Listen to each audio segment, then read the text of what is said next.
చాలా మంది నిన్నటి నుంచి నన్ను అడుగుతున్న విషయం ఇది. అయ్యా అమ్మాయి కాకండి,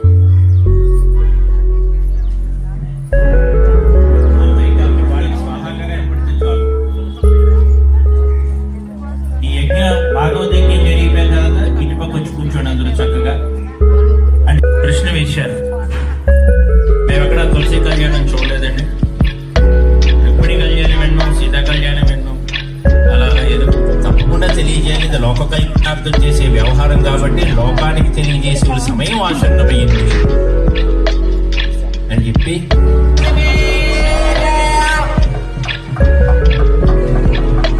అలాగే ఈ కార్యక్రమాన్ని మనం వస్తూ ఉండగా మనం ఇంటి దగ్గర నుంచి బయలుదేరి ఇక్కడ రంగాలు వచ్చినప్పుడు కానీ ఈ ప్రాంగణంలో కానీ అనేక క్రిమికీటకాలను మనం సంహరించవచ్చు.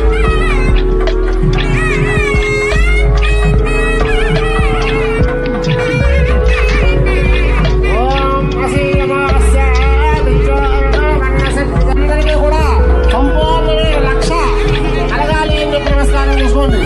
ఓం శ్రీనివాస్య అమ్మవారికి విద్యామేధాన్ని సమర్పిస్తున్నారు. చాలా పవిత్రమైనటువంటిది, దివ్యత్వాన్ని